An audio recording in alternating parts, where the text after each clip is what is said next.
Bismillahirrahmanirrahim. Assalamualaikum warahmatullahi wabarakatuh. Selamat pagi, selamat siang, selamat sore, atau selamat malam buat semua. Terima kasih untuk anak-anakku yang masih semangat untuk mengikuti pembelajaran kimia secara online ini. Kali ini saya akan berusaha menjelaskan materi termokimia, dan di video ini kita fokus akan membahas untuk materi pendahuluannya terlebih dahulu. Nah, apa itu termokimia?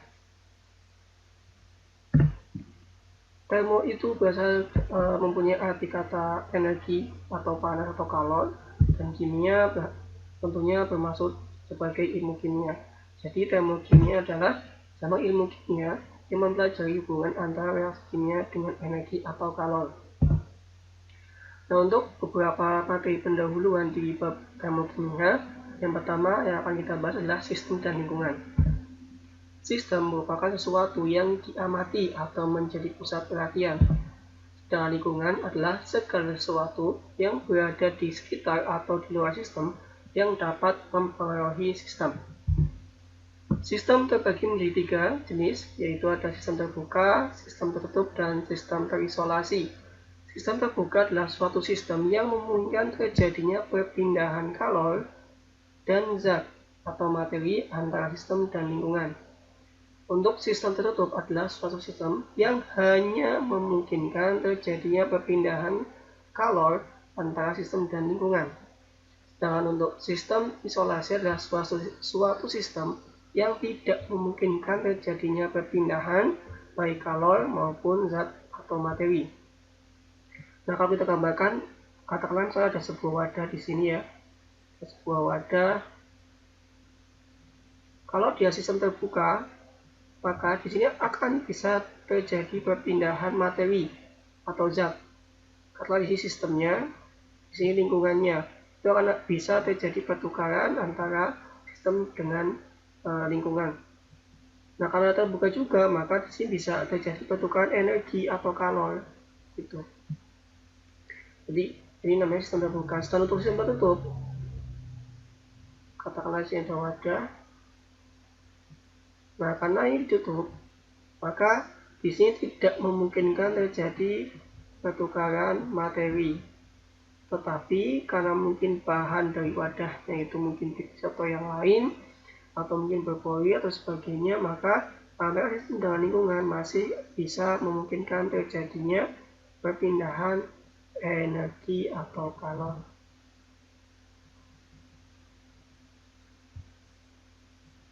Nah, sedangkan untuk sistem terisolasi, di sini misalkan ada sebuah wadah. Ini sebuah wadah.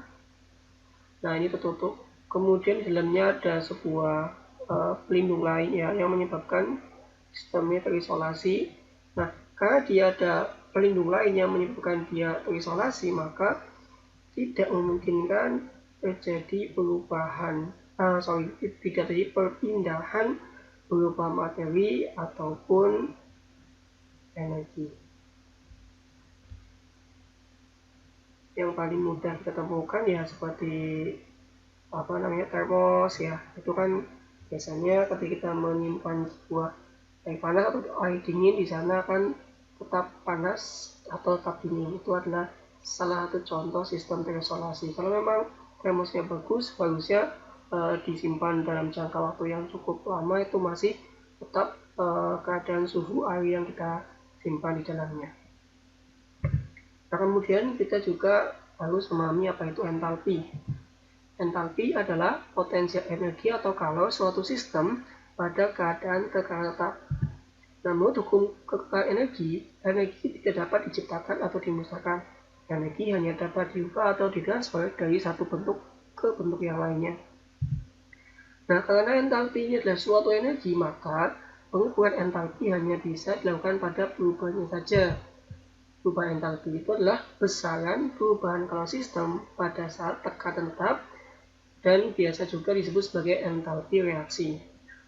Jadi karena dia perubahan ya, maka rumus perubahan entalpi itu adalah setara sama dengan H akhir dikurangi H awal. Atau kalau dalam sebuah reaksi bisa dihitung sebagai H produk dikurangi H reaktan, itu juga boleh. Produk dikurangi H reaktan itu juga tidak apa-apa ya. Itu adalah entalpi. Kemudian kita harus mengenal apa itu reaksi eksoterm dan endoterm. Reaksi eksoterm adalah reaksi kimia yang terjadi dengan disertai pelepasan kalor dari sistem ke lingkungan. Nah, delta-H-nya dia bernilai negatif. Atau kita bisa gambarkan seperti ini. Misalkan ada sebuah sistem, ya, ketika sistem ini mengalami reaksi, kemudian melepaskan kalor ya, ke lingkungan di sekitarnya, maka reaksinya adalah reaksi eksoterm. Dan delta-H-nya atau perubahan entalpinya akan bernilai negatif. Sedangkan reaksi endoterm adalah reaksi kimia yang terjadi dengan disertai penangkapan kalor dari lingkungan ke sistem. Delta-H-nya bernilai positif. Ya, kebalikan dari reaksi eksoterm. Di sini perhatikan bahwa kalornya itu diserap oleh sistem dari lingkungan. Ya. Kalau yang ekso itu sistem melepaskan kalor, kalau endoterm sistem menangkap kalor. Itu perbedaannya. Nah, kemudian kita juga harus tahu apa itu persamaan termokimia.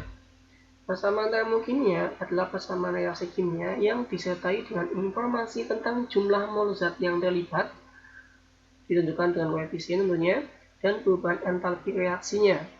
Sebagai contoh, misalkan ada reaksi pembentukan H2O. H2Gas ditambah setengah O2 menjadi H2O. Kemudian disertai informasi delta H-nya di sini. Nah, maka ini disebut sebagai persamaan termokimia. Sedangkan kalau misalnya hanya ada reaksi kimia saja tanpa ada informasi entalpi, maka ini disebut sebagai persamaan reaksi yang kimia biasa. Kalau ada entalpinya, maka dia adalah persamaan termokimia. Nah, di sini ketika tidak ada koefisien, maka ini berarti 1 ya. Maka ini adalah jumlah mol H2 yang 1, kemudian setengah mol O2 dan 1 mol H2O. Seperti itu. Untuk jenis-jenis perubahan entalpi standar, yang pertama adalah perubahan entalpi pembentukan standar atau delta F0. F ini berasal dari kata formation atau pembentukan.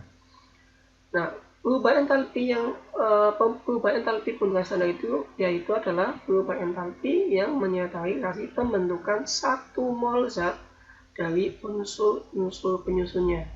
Ini penting ya. Contohnya seperti ini. Ada pembentukan NH4Cl.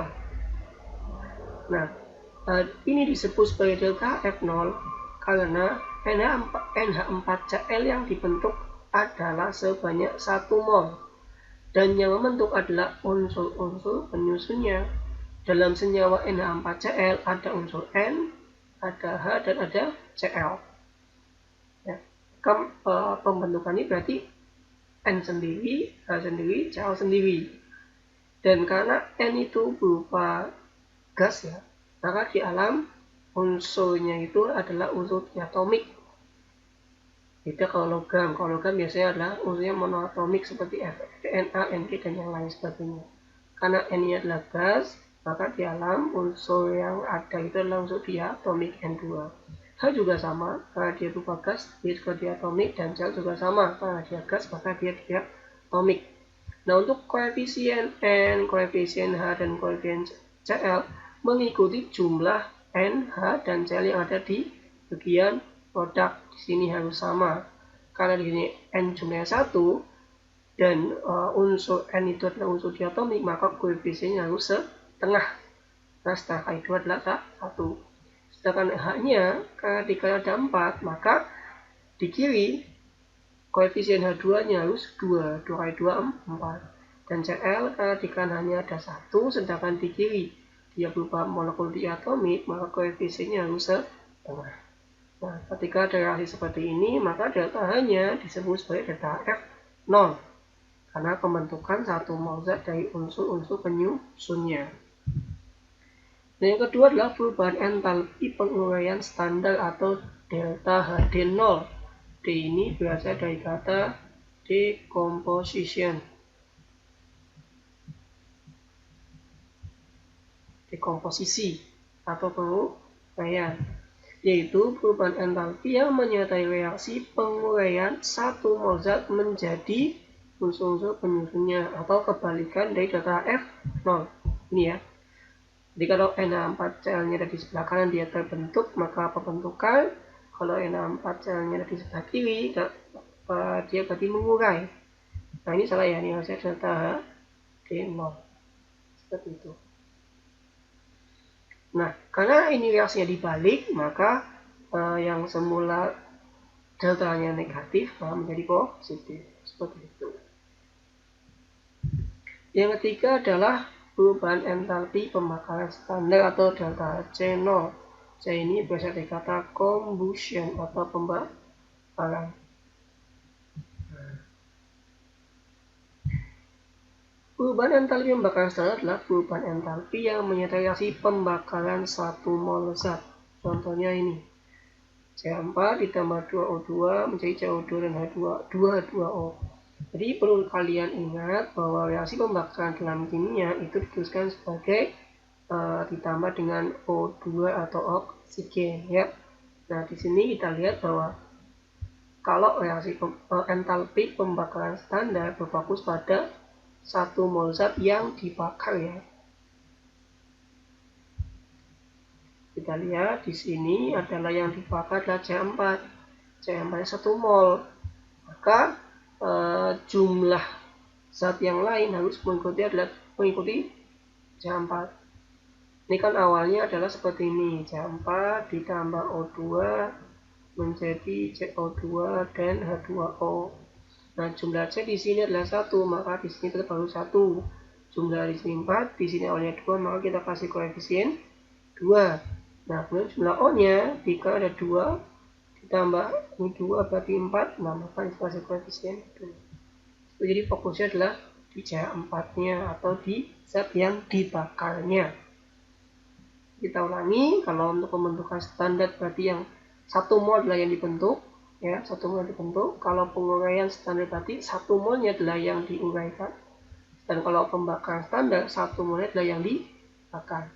Jumlah zat lain yang terlibat harus mengikuti jumlah senyawa atau zat yang dibentuk atau yang diuraikan atau yang dibakar. Ya. Nah, ini adalah beberapa contoh yang kita tidak boleh menyebut sebagai delta F0, delta D0 atau delta C0. Yang pertama adalah reaksi 22 ditambah O2 menjadi 22O. Katakanlah delta inilah min 570 kJ. Nah, di sini walaupun terlihat reaksinya membentuk ya, dia membentukkan H2O dibentuk oleh H2 dan O2, tetapi delta H-nya bukan delta F0. Kenapa? Karena yang dibentuk adalah sebanyak 2 mol H2O per 1 mol. Nah, yang di bawah gimana? Untuk reaksi yang kedua, pembentukan NH4Cl ya. Ini sama-sama terlihat pembentukan, tetapi ingat, walaupun di sini NH4Cl adalah 1 mol, tetapi yang membentuk bukan unsur-unsur pembentuk ya, bukan unsur-unsur penyusun. Dia berupa ion-ion, ya kan? Ada unsur, maka juga bukan delta F0. Untuk reaksi yang ketiga, ini kan reaksinya penguraian ya, NH4Cl mengurai menjadi NH3 dan HCl. Nah, ini juga tidak disebut sebagai delta HD0. Kenapa? Karena walaupun NH4Cl yang diuraikan sebagai 1 mol, tapi hasil penguraiannya bukan unsur penyusun, tapi berupa senyawa. Tadi guys, senyawa, maka dia bukan delta H0. Maka ini namanya entalpi biasa saja, bukan delta HD0, bukan entalpi penguraian standar gitu. Nah, untuk reaksi yang terakhir di sini ini juga bukan disebut sebagai delta HC0. Kenapa? Karena yang dibakar zat ini bukan 1 mol tapi adalah 2 mol. Nah, ini disebut delta H biasa saja. Itu seperti itu bedanya. Nah, saya akan berikan satu contoh soal untuk penerapan persamaan termokimia dan perubahan entalpi standar. Pada pembakaran 1,6 gram gas metana atau CH4 dibebaskan kalor sebesar 80,2 kJ. Tentukan delta H0 dan tuliskan persamaan termokimianya. Nah, di sini kita tulis dulu reaksi pembakarannya. Tulis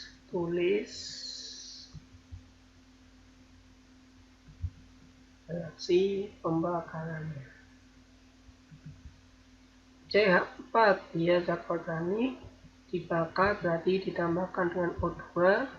Nah, untuk reaksi pembakaran selalu kita anggap sebagai reaksi pembakaran sempurna. Berarti kalau zat organik dibakar sempurna selalu menghasilkan CO2 dan H2O, ya. Ini pas gas, ini gas, ini gas, ini gas. Kemudian kita setarakan dulu ya unsur-unsurnya. C1 ini C1, H4 ini 2. Jadi di sini ditambah koefisien 2 ya. Tambah.